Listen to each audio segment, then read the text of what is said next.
HSC পরীক্ষায় দিনলিপিতে 10 নম্বর। আজকের এই ভিডিওতে দিনলিপি লেখার নিয়ম এবং ফাইনাল সাজেশন নিয়ে একটু কথা বলবো এবং আজকের এই ক্লাস থেকে দিনলিপি তুমি কিভাবে লিখবে এবং তোমার আপকামিং এইচএসসি পরীক্ষার জন্য দিনলিপির যে কয়েকটা টপিক অবশ্যই দেখে যেতে হবে তার একটা কমপ্লিট আইডিয়া পেয়ে যাবা। প্রথমেই আমরা একটা জিনিস দেখার চেষ্টা করতেছি, দিনলিপি জিনিসটা আসলে কি। দিনলিপি হচ্ছে একটা দিনে ঘটে যাওয়া সারাদিনের একটা বর্ণনা থাকবে এবং এখানে সারাদিনের ঘটনাবলীর জেস্ট জিনিসগুলো আমাদের একটু উল্লেখ করতে হবে। দিনলিপি লেখার ক্ষেত্রে যে কয়েকটা বিষয় আমাদের মাথায় রাখতে হবে, দিনলিপি একেবারে পৃষ্ঠার উপরের ডান বা বাম পাশে তারিখ ও বারের নামটা লিখতে হবে। অর্থাৎ তুমি যখন দিনলিপিটা লিখতে যাবা একদম একদম উপরের এই যে বাম পাশে অথবা ডান পাশে এখানে আমরা তারিখ এবং বারের নাম কি কি ভাইয়া, তারিখ এবং বারের নাম আমি বামেও দিতে পারি, আমি ডানেও দিতে পারি, এটা কোনো ম্যাটার করবে না। বাট যে কোনো এক পাশে বাম পাশে অথবা ডান পাশে তারিখ এবং বারের নামটা আমাকে উল্লেখ করতে হবে।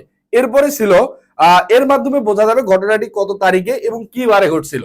দিনলিপি যেহেতু একটা দিনে ঘটে যাওয়া সারাদিনের ঘটনা বলি, সুতরাং আমি যখন তারিখ এবং বারের নামটা লিখবো এর মাধ্যমে বুঝতে পারবো যে ভাইয়া এই ঘটনাটা কত তারিখে এবং কি বারে ঘটেছিল।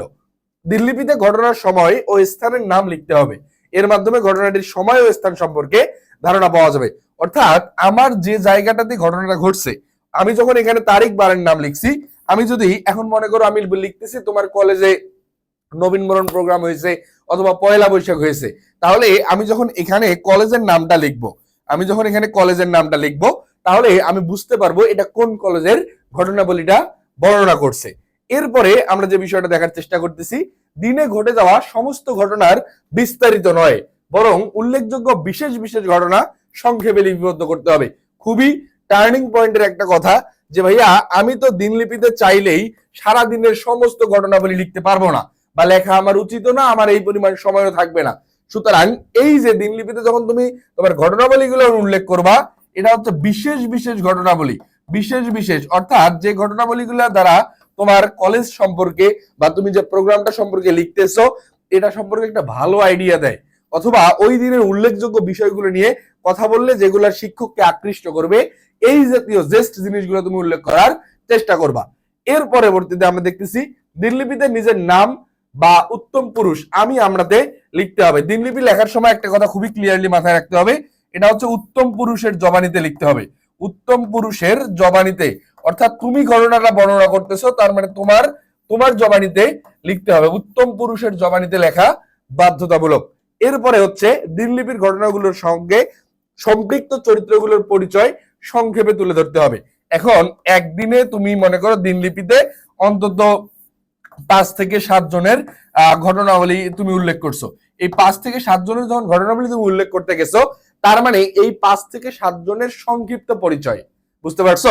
এখন তোমার কলেজের ফ্রেন্ড হতে পারে, তোমার কলেজের প্রধান শিক্ষক হতে পারে এবং আমাদের এই ঘটনাবলীর সাথে সম্পৃক্ত যে ঘটনাগুলো তুমি উল্লেখ করছো এই সম্পৃক্ত ব্যক্তিদের সংক্ষিপ্ত পরিচয়। কি বলছি ভাইয়া? সংক্ষিপ্ত সম্পৃক্ত ব্যক্তিদের সংক্ষিপ্ত পরিচয়, এই কথাটা একটু মাথায় রাখতে হবে। সম্পৃক্ত ব্যক্তিদের সংক্ষিপ্ত পরিচয়, সংক্ষিপ্ত পরিচয়, সংক্ষিপ্ত পরিচয়। তাহলে আমরা কি বলছি, মানে ডিটেইলস পরিচয় এখানে দেওয়ার দরকার নাই, একদম সংক্ষিপ্ত পরিচয়টা দিলেই হয়ে যাবে। এরপরে আমরা যে বিষয়টা দেখার চেষ্টা করব, এখানে মোটামুটি এগুলাই শেষ। এরপরে ছিল হচ্ছে অবশ্যই দিনলিপিতে সরল, স্পষ্ট এবং প্রত্যক্ষ ভাষায় লিখতে হবে। ভাই এখানে তুমি জটিল বাক্য ব্যবহার করার দরকার নাই, দিন শেষে তোমার পরীক্ষায় নাম্বার পাওয়া দরকার। এই কারণে তুমি সরল বাক্য লেখার চেষ্টা করবা এবং স্পষ্ট ভাষায় লেখার চেষ্টা করবা।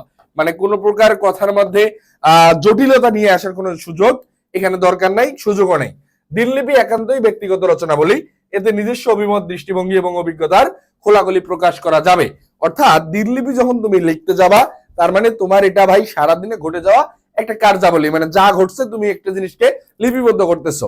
তাহলে আমরা এখানে নিজস্ব অভিমত, দৃষ্টিভঙ্গি এবং অভিজ্ঞতা, তিনটা কথা মাথায় রাখবা। তোমার নিজস্ব অভিমত, তোমার দৃষ্টিভঙ্গি এবং তোমার অভিজ্ঞতার কি খোলাখুলি প্রকাশ তুমি করতে পারবা। তাহলে দিনলিপি লেখার জন্য তোমার এই কয়েকটা সেগমেন্ট একটু ক্লিয়ারলি মাথায় রাখতে হবে। আমরা এখন একটু দেখবো দিনলিপির ফাইনাল সাজেশন।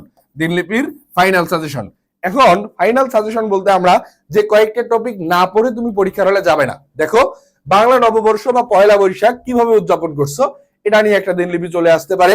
আন্তর্জাতিক মাতৃভাষা দিবসে তোমার অনুভূতি ব্যক্ত করে, অর্থাৎ তুমি মাতৃভাষা দিবসে মনে করো ফুল দিতে গেছো, সারাদিনে যে ঘটনাবলীগুলো ঘটছে, বিভিন্ন কালচারাল প্রোগ্রাম থাকে, এই প্রোগ্রামগুলো নিয়ে তোমার অনুভূতি ব্যক্ত করে একটা দিনলিপি আসতে পারে। তোমার কলেজের প্রথম দিনের অভিজ্ঞতা খুবই গুরুত্বপূর্ণ, যেহেতু তোমরা এইচএসসি পরীক্ষার্থী, তার মানে তোমার কলেজের প্রথম দিনের অভিজ্ঞতা নিয়ে অবশ্যই দিনলিপি চলেই আসতে পারে। এরপরে দেখো, কলেজে বসন্ত বরণ পালিত হয়েছে, হতেই পারে এখন একই দিনে বসন্ত বরণ যখন পালিত হয়েছে সবার ড্রেস আপ চেঞ্জ হয়ে গেছে, তোমাদের বন্ধু বান্ধব মিলে তোমরা যে মজা করছো বা যে প্রোগ্রামগুলো করছো এটা নিয়ে দিনলিপি চলে আসতে পারে। ঐতিহাসিক স্থান ভ্রমণের দিনলিপি আসতে পারে। উচ্চ মাধ্যমিক পরীক্ষার ফল প্রকাশ সম্পর্কিত একটি দিনলিপি, তার মানে তুমি যখন ওই উচ্চ মাধ্যমিক পরীক্ষায় জিপিএ 5 পাবা, তোমার এই দিনটা কিরকম ঘটতে পারে বা তোমার এই অভিজ্ঞতাটা পূর্ব, এখানে যেহেতু এখন তোমাদের এই অভিজ্ঞতা হয় নাই, বাট তোমার প্রত্যাশাটা কি হতে পারে এটা নিয়েও দিনলিপি চলে আসতে পারে। এখানে উচ্চ মাধ্যমিকের জায়গায় মাধ্যমিক পরীক্ষা যেহেতু তোমরা দিয়ে ফেলছো এটাও চলে আসতে পারে। কলেজের নবীনবরণ অনুষ্ঠান সম্পর্কে আমরা বলেছি। এরপরে দেখি কি ছিল, নৌকা ভ্রমণের বর্ণনা।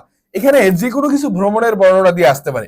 মনে করো নৌকা ভ্রমণ বলছে, তুমি একটা ট্রেন জার্নির কথা চলে আসতে পারে। তোমার কলেজ থেকে কোথাও পিকনিক গেছে, এরকম একটা দিনলিপি চলে আসতে পারে। সুন্দরবন ভ্রমণের বর্ণনা দিয়ে দিনলিপি, বই মেলা, কলেজে মহান বিজয় দিবস উদযাপন, এগুলোর বাইরে দিনলিপি আসার সম্ভাবনা খুবই কম। তোমরা পরীক্ষায় হলে যাওয়ার পূর্বে আমার কাছে এই পিডিএফটা কালেক্ট করে নিয়ে একবার রিভিশন করে চলে যাবা।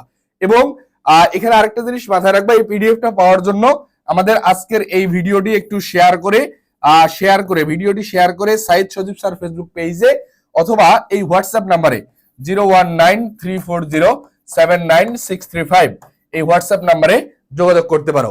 এইচএসসি পরীক্ষার্থীদের জন্য আমাদের ফাইনাল শো ব্যাচে ভর্তি চলমান। এর পাশাপাশি এইচএসসি ফাইনাল শো ব্যাচে ভর্তি চলছে। এর পাশাপাশি তোমরা যারা ঢাকা বিশ্ববিদ্যালয় সহ দেশের পাবলিক বিশ্ববিদ্যালয়গুলো ভর্তি পরীক্ষার প্রস্তুতি নিচ্ছ, তাদের জন্য আমাদের কিন্তু কনফার্ম ঢাবি ব্যাচে ভর্তি চলমান। ডিসকাউন্ট অফারে ভর্তির জন্য যোগাযোগ করতে পারো অথবা বিস্তারিত তথ্যের জন্য যোগাযোগ করতে পারো এই হোয়াটসঅ্যাপ নাম্বারে অথবা আমাদের ফেসবুক পেজে। এর পাশাপাশি তোমরা কোন কোন টপিকের ভিডিও তোমাদের খুব বেশি প্রয়োজন তোমরা আমাকে কমেন্ট সেকশনে জানিয়ে দাও, এবং ক্লাসটি কেমন ছিল একটু মন্তব্য করতে ভুলবা না। দেখা হবে পরবর্তী কোনো ক্লাস নিয়ে। সে পর্যন্ত সকলে ভালো থাকি, সুস্থ থাকি। আল্লাহ হাফেজ, আসসালামু আলাইকুম।